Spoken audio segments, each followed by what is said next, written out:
Let's go back to the mayor's race right now. And apparently we are getting word that both the runoff candidates right now for the city of New Orleans, for the mayor of the city of New Orleans, are taking the stage. Obviously, we'll go live to them when one of them speak. It'll be interesting who we go to first, because apparently we're going to go with Latoya Cantrell. She's got the microphone now. And she's leading the race.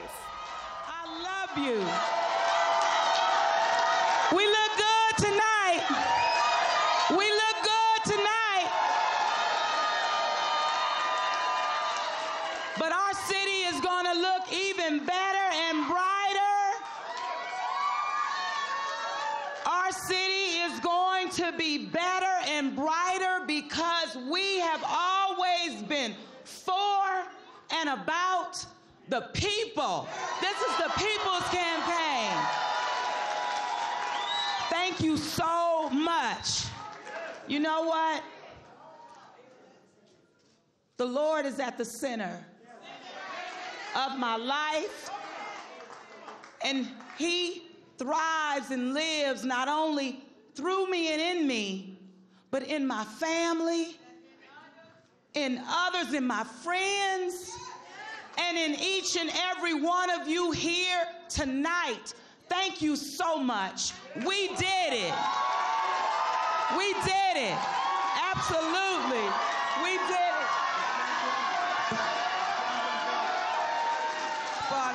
Our new champion for the mayor of the city of New Orleans, Latoya Cantrell. We love her. Congratulations. Come on now, Fuad. Come on now. When you have to take control and move things along, you just have to do that. And the city of New Orleans, not just thanking you, but we know that it's not over. We have work to do, and we are determined. We are committed, and we will always be about what each and every person in our city needs to reach their full potential in the city of New Orleans. Yes. Yes. We know that we are world class. We know that. But each and every one of our residents need to feel that they're world class. And that's what this campaign has always been about, and that's what it will be about when we deliver real results throughout the entire city of New Orleans. All right? All right? Yes. And let me tell you, as I walked the streets and went to every neighborhood throughout the city. Yes. I saw and spoke to, listen, we've been listening. We have been listening. And we had, when I looked at numbers in terms of the overall turnout throughout the city, although those votes and those who voted got us to where we are right now, it's a fact. But the reality is, not all of our brothers and sisters in our city participated in this process. And they didn't do it because they didn't care. They didn't do it because they felt that they were not cared about. And so from today forward, we're going to continue to lead and mount a campaign that is credible. One that is not about attacking anybody, but one that has always been rooted. Because we didn't do that. We didn't do that.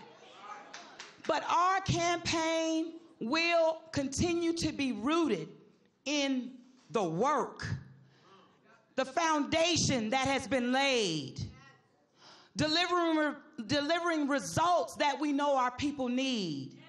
And as we move forward, and we will claim the victory November 18th, yes, because the people have spoken. And make no mistake about it, my friends. We don't stand alone.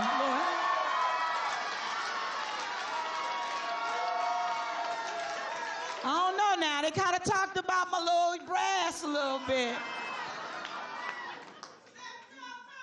This is all about us. This is all about the city of New Orleans.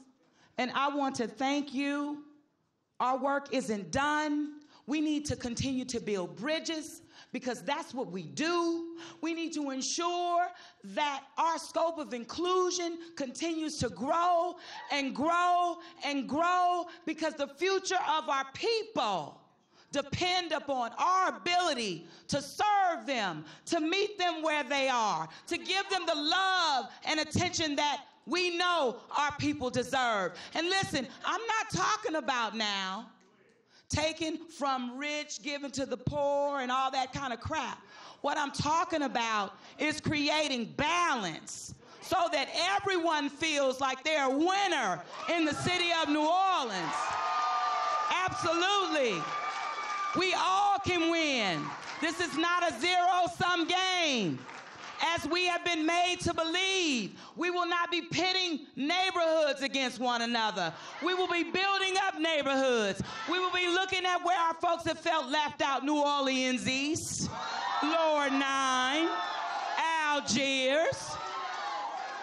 Okay? We're going to meet our folks where they are, and we're going to continue to deliver results, and we can only do that as we listen, build consensus, and do the job.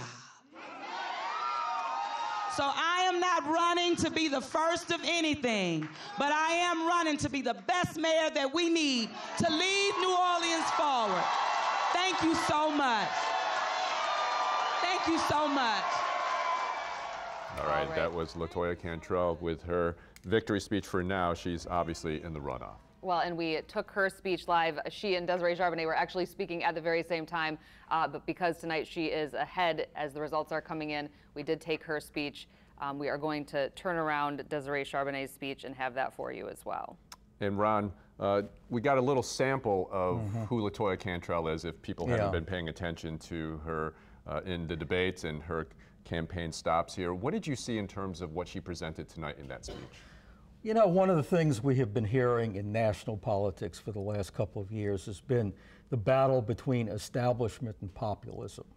What we just saw, I thought, was an example of populism.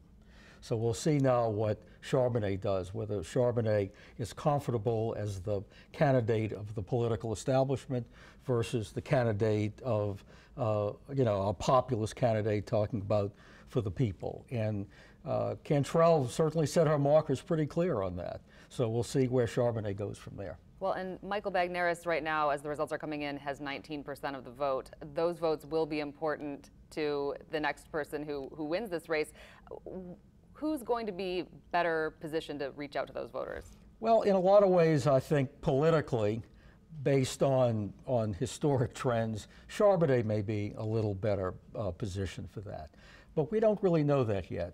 But you know, depending upon how big of a lead Charbonnet has over Cantrell, Cantrell has over Charbonnet, that Charbonnet, to be able to make up the difference, will need a pretty substantial portion of that Bagneris vote to win the election. So it may be beyond reach. But I think the bottom line is, I think we're about to see a pretty tough, hard-fought race. All right, thank you.